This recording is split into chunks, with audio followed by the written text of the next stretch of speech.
Welcome. You've tuned into Living the Miracle with hosts Michael and Raphaelle Tamura. You were meant to live a joy-filled life, and you most certainly can. In this program, you will learn simple yet powerful psychic tools to help you fulfill your soul's purpose in this world. Now, here are your hosts, Michael Tamura and Raphaelle Tamura. Hello and welcome everyone to Living the Miracle with Michael and Raphaelle Tamura. I'm Raphaelle. And I'm Michael. The purpose of our show is for awakening souls, developing intuition, and fulfilling purpose. This show is our 15th episode, and we are calling it Living by Intuition, your personal guidance system. Today we have for you a very special treat. Our first guest ever on our show is not only a remarkable man and a pioneering, multiple award-winning filmmaker, he and his wife Jennifer have become very dear friends of ours over the past 3 years, ever since he called up Michael on the phone out of nowhere and ended up interviewing Michael for a film he was making. Our guest today, Bill Bennett, hails all the way from Australia and is a renowned writer, producer, and director of feature films and documentaries. In a distinguished career spanning over 30 years, he's won Australia's equivalent of the Oscar for Best Picture and Best Director and has been nominated a further 12 times. He's also been awarded Australia's equivalent of the Emmy for Most Outstanding Documentary twice.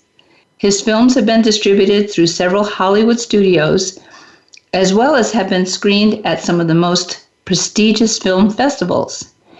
He's had his film in official selection at New York Film Festival, as well as 2 of them in official selection at the Cannes Film Festival. He won the Golden Globe for Best Picture at the Calavari Film Festival and had 3 major international retrospectives, including the Chicago Museum of Art's Film Center. And that just scratches the surface of the filmmaking side of things for Bill. Earlier this year, Penguin Random House published Bill's first novel called The Palace of Fires, Initiate, a wonderful page-turner of a metaphysical thriller, the first in a trilogy. The second book is slated for publication this September, and the third will be released next year. In addition, Bill is currently finishing up his book about his latest film, PGS-Intuition is your personal guidance system, while also working on his Journal of a Journey, the making of an intuitive movie to be published later this year. We can go on and on about what Bill seems to do in his spare time, but today we ask him to share with us some of his views and insights and wisdom gained over the past 19 years or so since he embarked upon his profound transformational journey about not only what intuition is, why he so fervently pursued answers about its nature and purpose, but especially about what living by intuition means to him now. And of course, we'll talk about the new movie, PGS, Intuition is Your Personal Guidance System. Bill Bennett, welcome to Living the Miracle with Michael and Raphaelle Tamura. Thank you, Raphaelle. That's a frightening introduction. And it makes me seem so old. Yeah.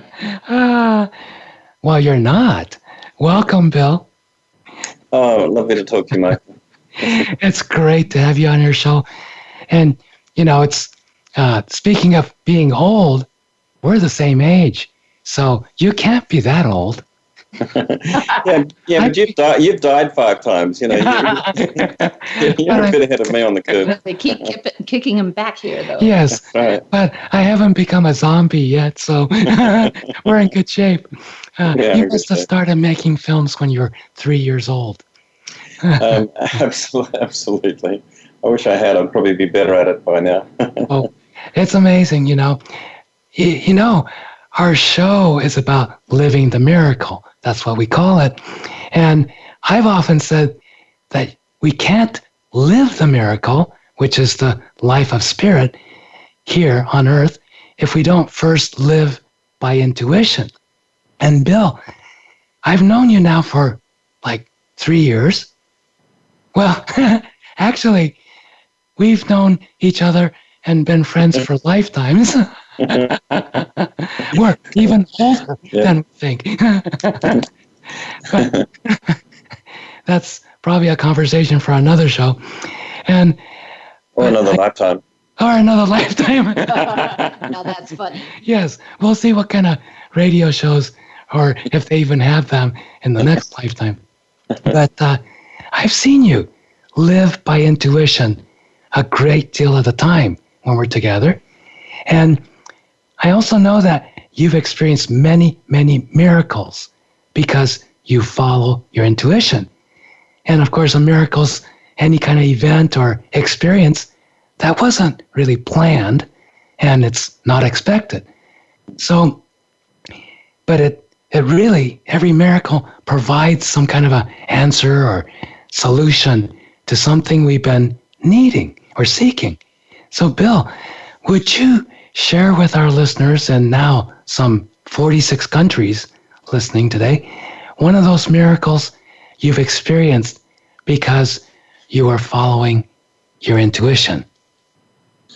Well, I think probably the most profound miracle really is that I heard a voice some 18, 19 years ago while I was driving. I was actually working in New Orleans, and I was heading to the airport. There was a green light up ahead. It was very early in the morning, and this voice said, "Slow down." And I wasn't the person then that I am now, I have to say. And of course I ignored the voice because I just thought that's just too weird. Maybe I imagined it. I went to speed up so that I got through on the green light, and the voice kicked in again more emphatically the second time. It said once again, "Slow down." I did slow down. And then out of nowhere, a huge truck ran a red light coming out from my right on a cross street and hurtled through the intersection. It just missed me. Now, had I not slowed down, the truck would have crashed into me, would have killed me. I've got no doubt about that at all. And that voice really was a miracle. Yes. And that got you started on this new journey, and that's 18, 19 years ago. And since then, you've been more and more. So you say you weren't the same person you are now. You lived differently back then. How did you arrive at living this new way, which, as I know you follow your intuition and you do all kinds of, you make very important decisions in life because, intuitively, you know it needs to be this way, even though everybody else says, no, go the other way, or everyone else says that's not the right thing to do, but you know this is the correct path to take. So you're living like that now.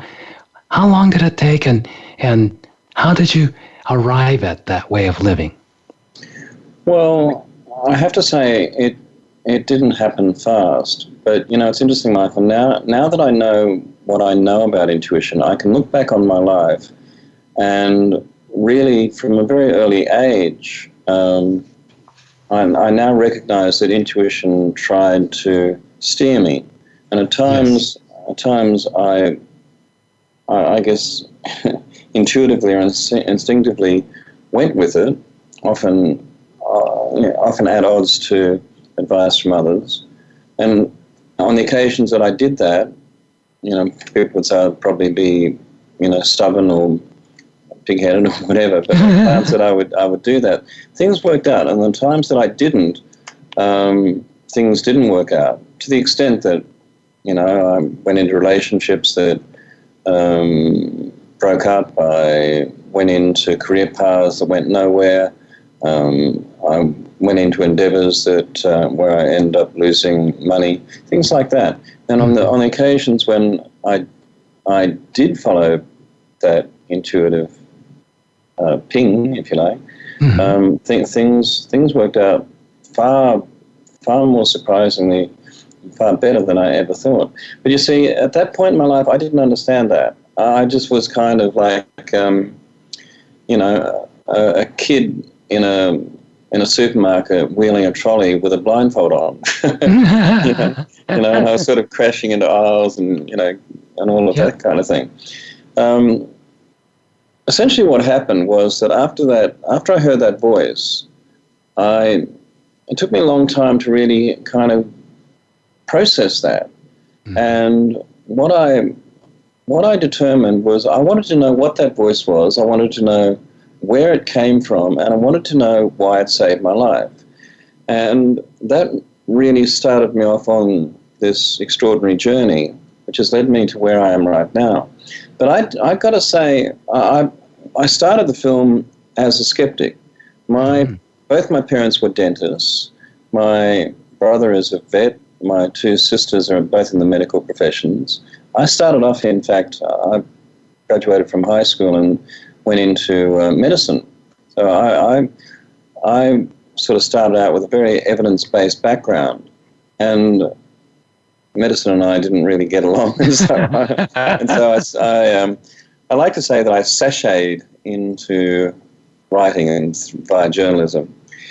And but that only reinforced this kind of skeptical approach to life, this almost cynical approach to life. It didn't sit comfortably with me, and so I then moved from journalism across to filmmaking. But when I started the film, that was my background. I was a skeptic. I wasn't a believer. I'd never read any spiritual books as such.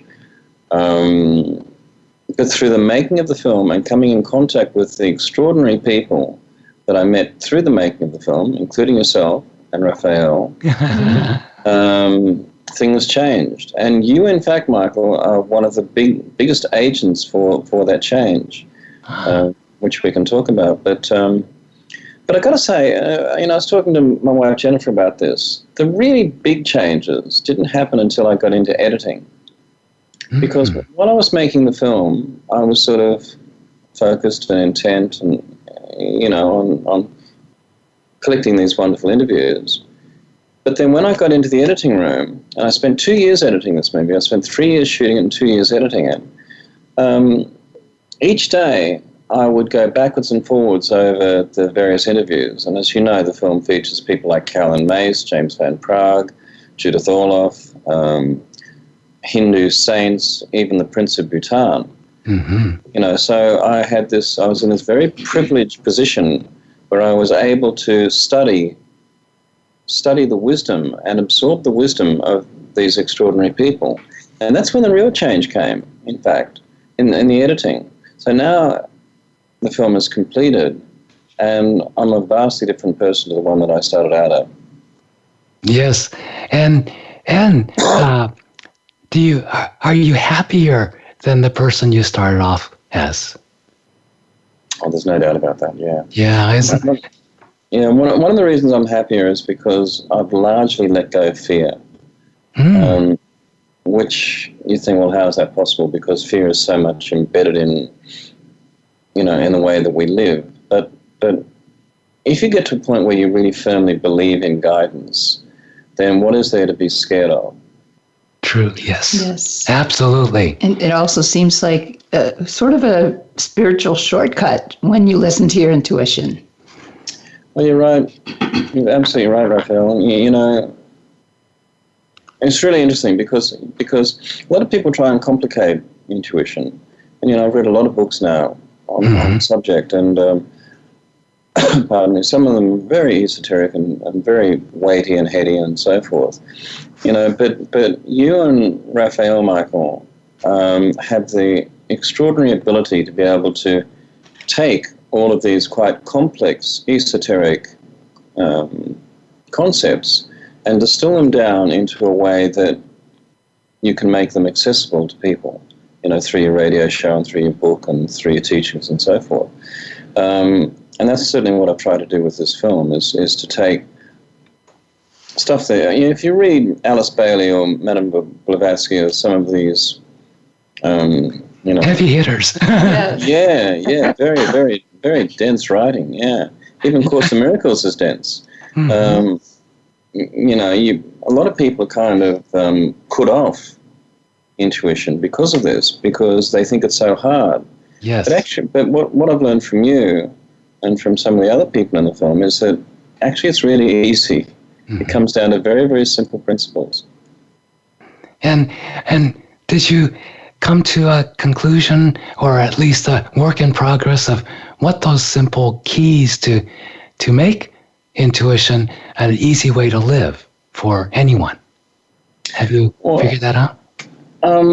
Look, I believe I have. I think one of the first things is to acknowledge that intuition exists. Mm-hmm.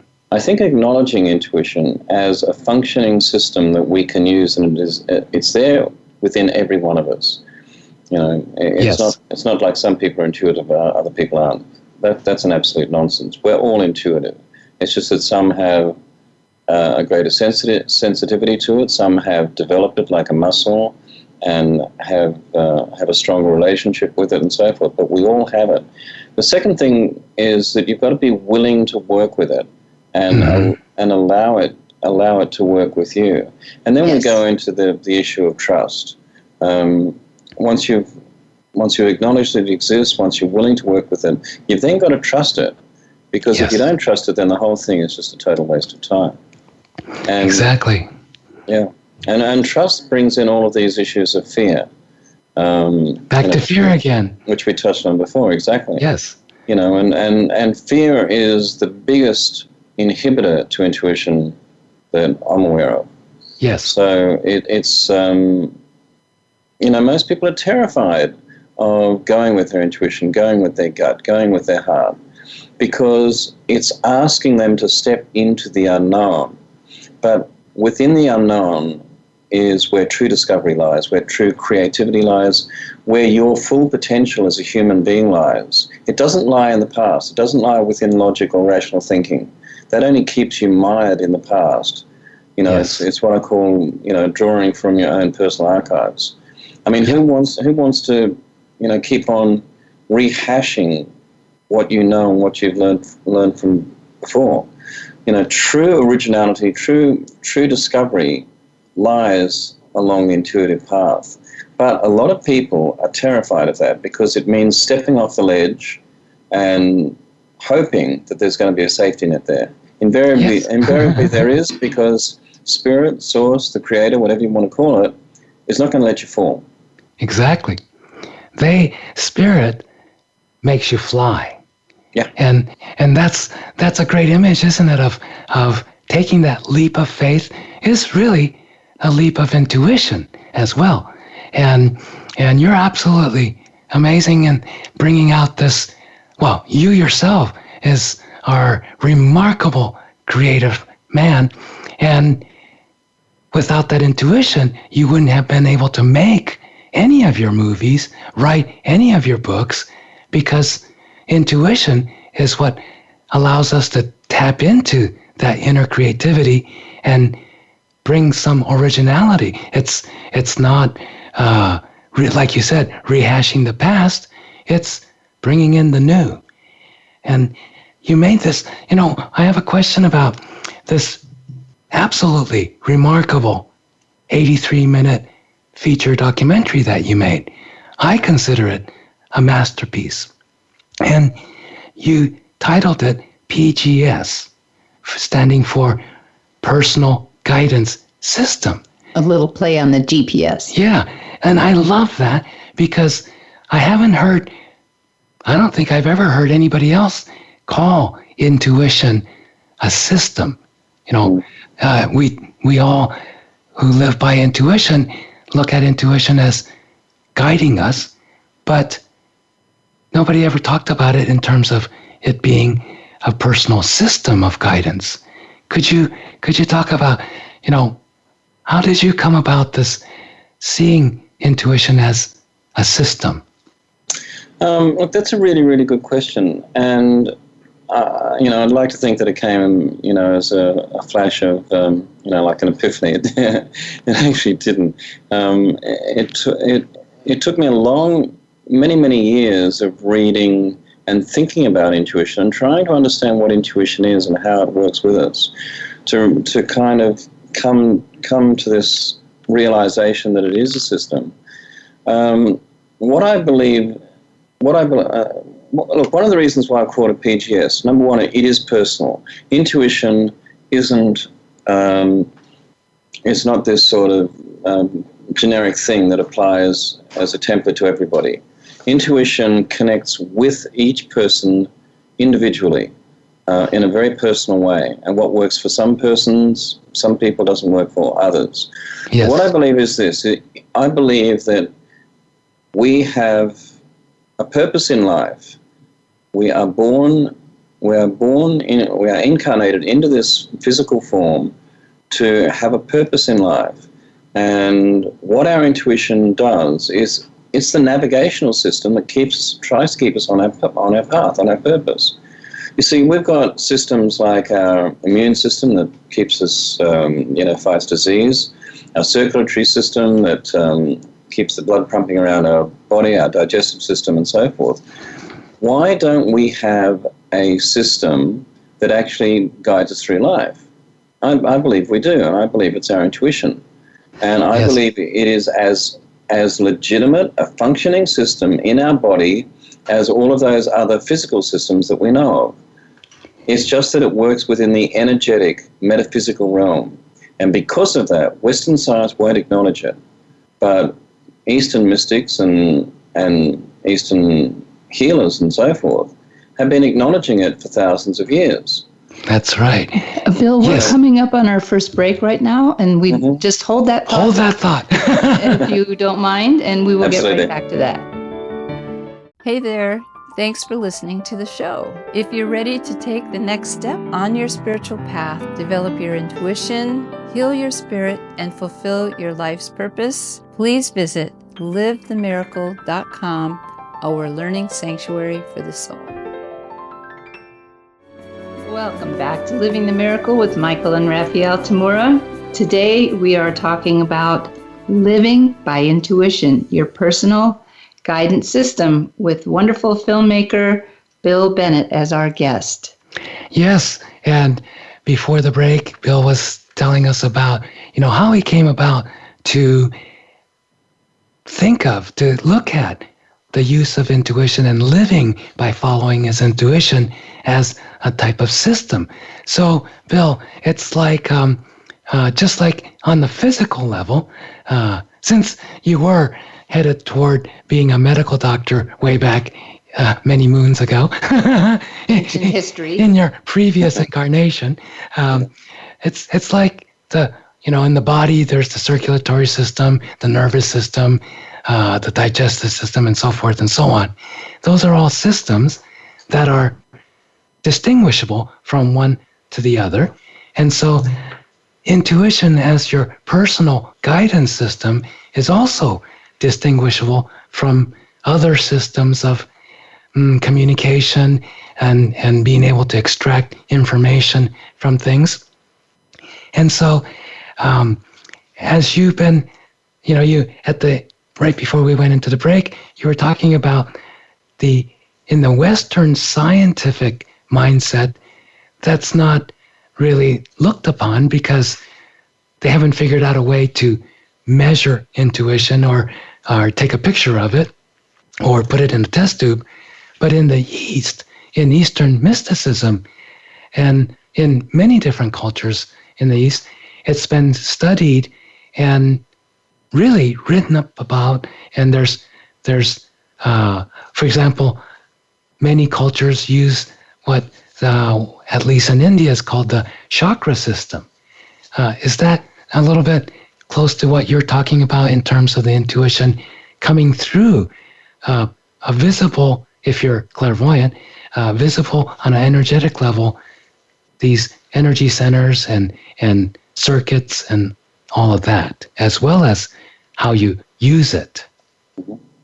Well, I'm writing, as you mentioned in your intro, I'm writing a book of the film at the moment. And one of the things that I'm looking at is this, that intuition is often called the GPS of the soul.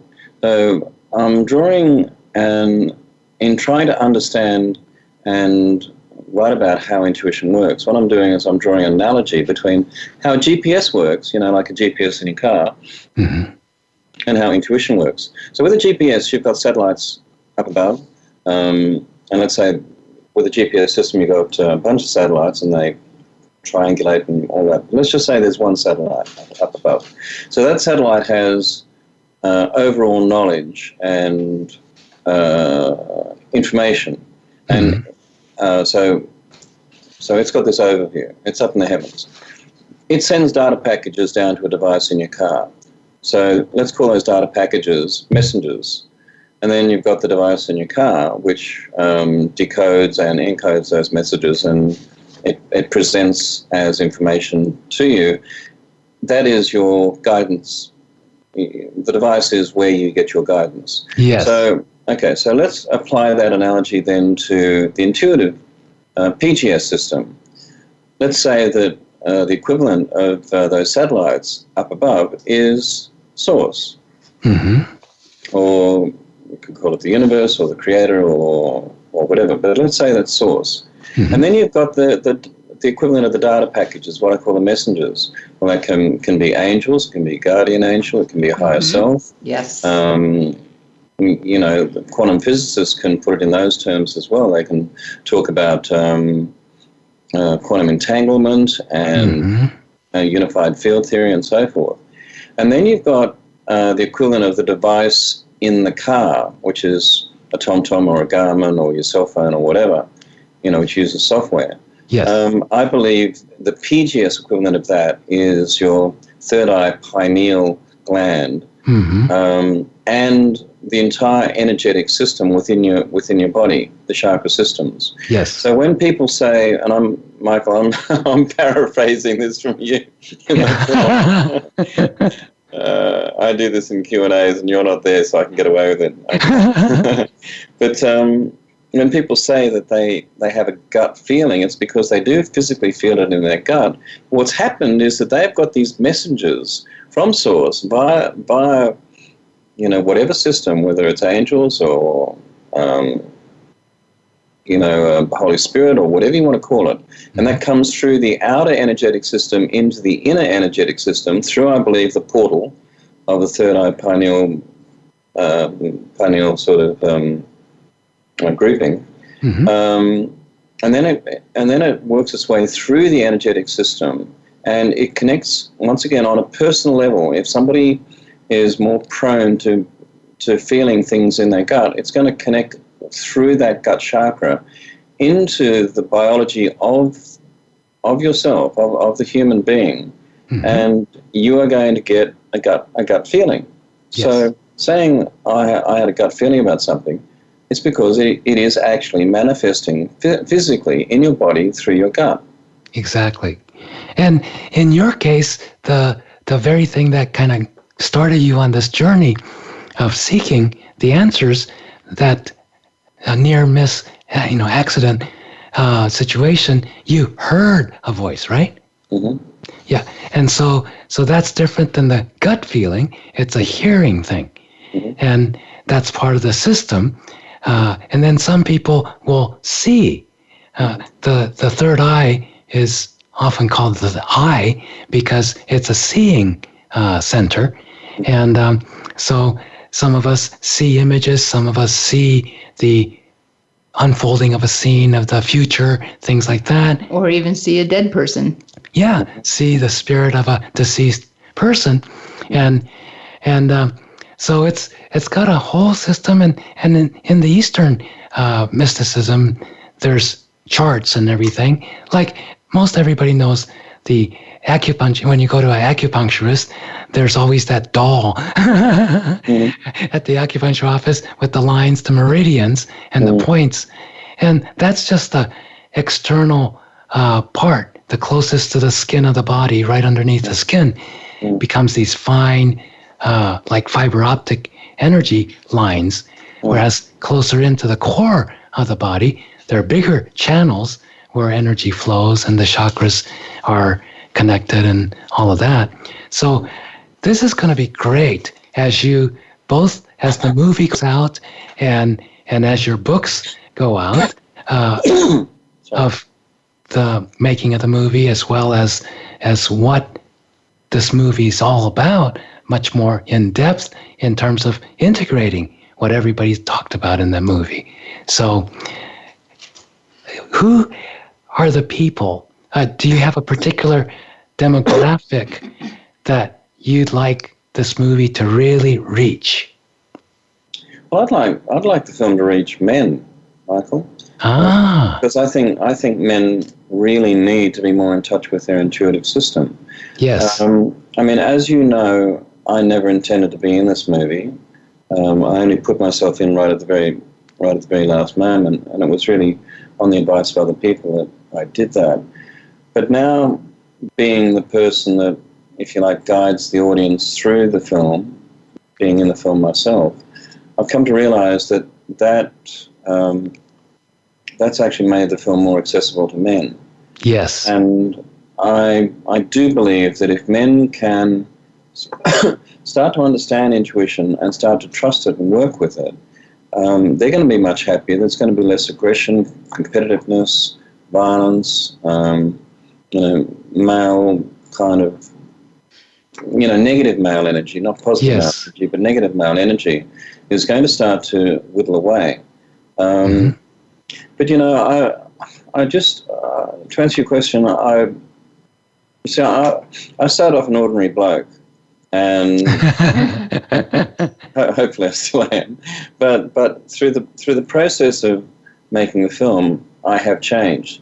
Now, people can change as well. They don't need to make a film to change. All they need to do is to take on some very basic kind of concepts and run with them and start to realize that, in fact, they work. And you and I have talked about testing intuition on small things and seeing that it works. Little things like Dr. Rita Louise in the film talks about, you might have an instinctive response to take your umbrella to work, even though all of the forecasts and so forth say it's going to be a fine day. And then, sure enough, the heavens open up for the day and you think, damn, I should have taken my umbrella. And the heavens are laughing at you. Exactly. Heavens are saying, we warned you. Well, exactly. And Source does test you. And it gives you these little challenges and tests all the time, as you know. Look, one of the little games I play is this, and that's parking. I'll go into a parking lot, and it's absolutely packed. It's a Saturday morning, and it's in a very popular shopping mall or whatever, and there's not a park to be seen. And you go, right, I need to go to the supermarket. The ideal park is going to be right here. That will be the place where I have to walk the least distance to get to the main entrance of that supermarket. And then, Jennifer will say, you're not going to get a park. You're not going to get a park. And I turn into that aisle, and it's absolutely jammed, and there's not one parking spot free at all. And as I'm going down slowly, suddenly somebody in front of me pulls out, and just in the exact spot where I wanted to park. And now that happens time and time again. And some people might say, well, you're just lucky. But as Lee Carroll, who channels for Cryon, says in my film, there's no luck about it. I'm working with my intuition. Yes. And what I do believe is that when you get to a point of alignment with your intuitive system, these kind of things happen all the time. And then it's no longer luck. It is an alignment of energy that is working with you. And essentially what I think is happening is that Source is saying, all right, we're here. We're working with you, mate. We'll give you this parking spot here, but just acknowledge that this wasn't happenstance. This is us working with you. So go out now and do bigger things. Exactly. Yeah. And this is the beginning. What you're describing is really the beginning of a new science, the future of science, because science up to this point has been the analytical, methodological, if I can't hold it in my hand, it doesn't exist, all that kind of stuff. But this, when it's the system, it could be studied, and anyone could study it. And, just even at the level of practicing parking spaces, intuitive parking spaces. The flip side of this, I was just thinking when you were telling the story about getting that parking space, if I turn left here or go over there, boom, it's there. The flip side of that is I was driving with 5 other psychics, and we were all starving, and we weren't thinking. We were so busy working, and then we're going to go on a dinner break, and we're going, okay, let's go to this restaurant. Well, we of course picked one of the most popular restaurants in town in the dinner time, right? And we only have an hour, just over an hour to have dinner, park, have dinner, and go back to teach. So we're going, and then we get to the main street where the restaurant is. It's packed. There's not a parking spot to be seen anywhere. And we go, oh, I said, anybody call on their parking angels? And they look at each other. Oh, no, I forgot. And so then, well, we only have this much time. We need a spot right now. And everybody, to themselves, they go, okay, we'll mock up a parking spot. And within seconds, I'm driving slower to see if anybody's going to leave. People were running out of the restaurant, jumping in their cars. There was at least half a dozen cars in this one small section that just drove away in front of us. Now we had to choose which parking spot shall we take. But, according to the system, the personal guidance system, that's different than having the intuition, oh, there's going to be a parking spot there. But it's still part of the system.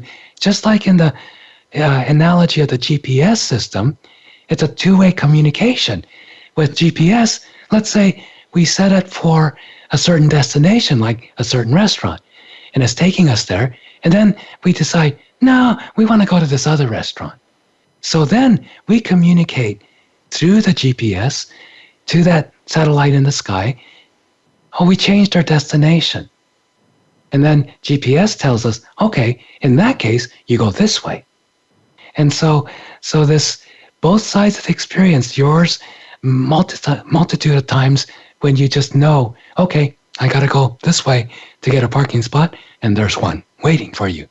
And then my experience of a bunch of us decide, we ask, the saying, ask and you shall receive. That's part of the intuition process. There's the receiving side, but there's also the asking side. And when you get your parking spots, oh, that's because you already had asked for a parking spot. And our response, we asked for it because we forgot about it. And then once we asked, boom, it was answered instantaneously. And we have lots of answers. Now, Michael, have you ever thought that you and your 4 other psychics in that car are really very, very mean people because you disrupted the dinner of all of those people? They probably ran out without giving a proper tip, or they probably left their dessert half-eaten, or... Yes. See, this is how psychic and intuitive you are, Bill. That's what happened. When we got into the restaurant, we didn't know there was a whole line of people waiting for their table. And we walked in, and the hostess just came right up to me and said, oh, party of 5, right this way. And we just followed her in, and we didn't have reservations or anything. And it wasn't until we were being served that, wait a minute, wasn't there a whole line of people waiting for a table? How did we get this table? Isn't that interesting? It's a because those people fled because they had to give up their parking spot for you. That's why. Well, this is truly creating your life, just using your thoughts and intuition. Yeah, that's that. It's incredibly powerful, and what people don't realize is just how powerful it is and how accessible it is. And you don't need to be, a master psychic such as yourself, Michael. I mean, you can do things. You are extraordinary. There's no doubt. There's absolutely no doubt. You are extraordinary.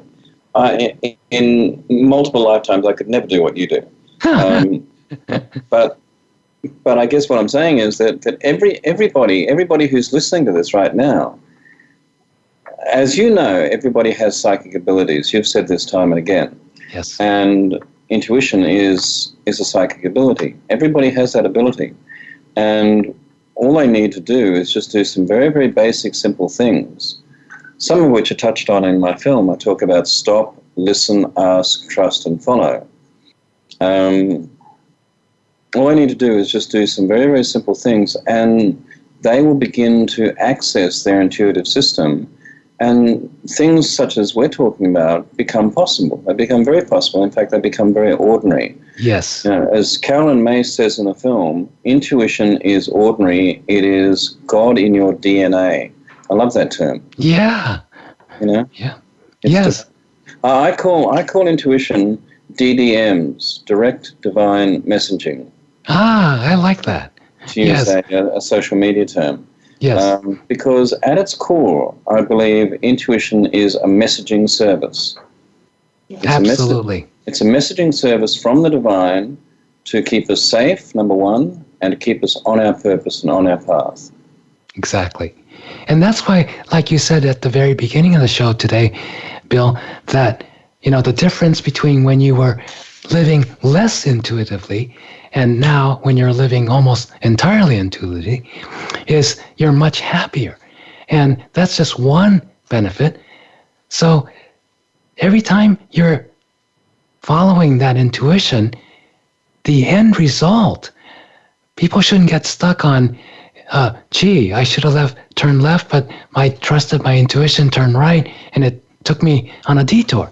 Well, I've had that experience many times, but I don't ever invalidate that, because almost invariably afterwards, sometimes a few minutes later, sometimes, you know, days or even months later, I get the validation that, oh, just like you in the accident, almost accident time, if I had gone the right way, I would have been killed or I would have been hurt. And intuition is much bigger. It works on a much bigger level. So it's not just, is it exactly, you know, did the Tigers win the World Series? And, you know, was it 6-5? Well, my intuition was wrong. No, it's not like that. It's much more, you know, your intuition's working because you're happier as you follow it. And your life goes more in line with what you're here for. I wanted to also add that in spite of what we talked about a minute ago about what happened in the restaurant, your intuition never, ever hurts anyone. Exactly. Yeah. No, it's very, very true, Raphaelle. It's you know, one of the things that I've come to realize now that I do live intuitively, and I do live intuitively, is that I no longer get disappointed. I don't get disappointed in myself, and I don't get disappointed in other people. That's huge. It's really huge. And you talked before about happiness. That's made me enormously happy, because what the flip side of being disappointed is being judgmental. Mm-hmm.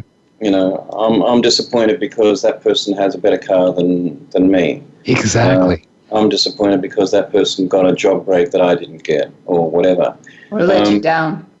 Yeah. And if you take that judgment out of the equation, then you don't get disappointed anymore. And you know, which is part of a detachment of emotion, and that just leaves you feeling enormously light. You know, suddenly a whole lot of burdens get taken off your shoulders, and you just feel light, and nothing really bothers you anymore. Exactly. You know, if that person got, an advancement in a job that you could have got, celebrate that. Yep. You know, celebrate it and be thankful that person has got that. Yeah.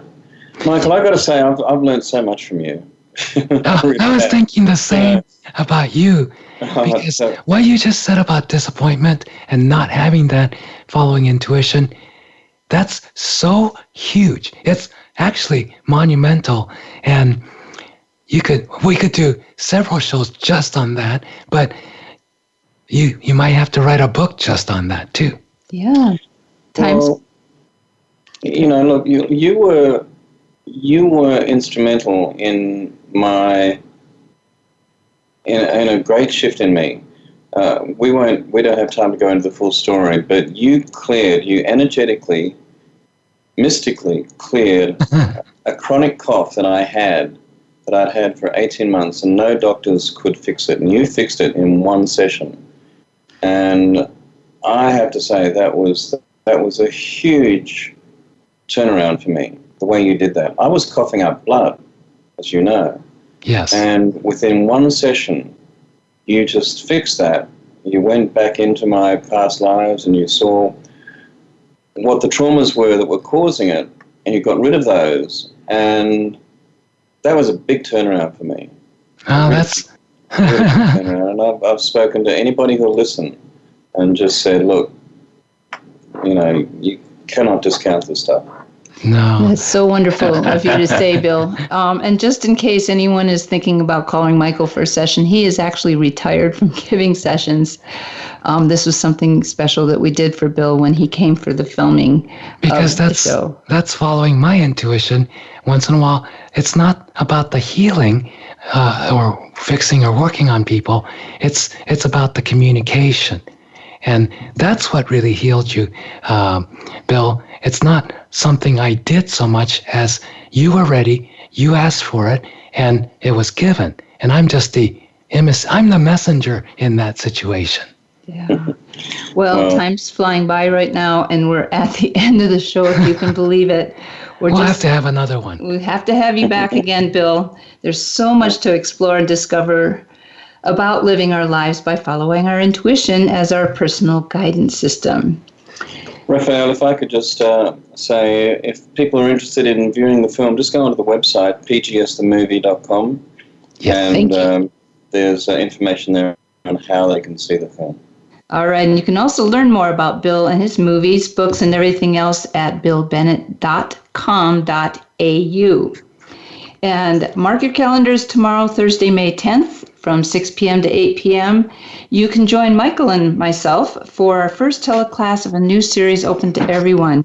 You might be more psychic than you think, developing your soul abilities for your spiritual growth and fulfillment.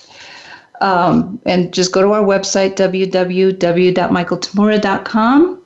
And next week, we have It's a Sign, Synchronicity and Spiritual Guidance. Until then, be inspired, use your imagination, and follow your intuition joyfully. This is Living the Miracle with Michael and Raphaelle Tamura. Thank you so much, Bill Bennett, for being on our show today. Thank you. Oh, thank you. It's been a real privilege. In every drop of rain awaits a rainbow. For every chance it has to grow.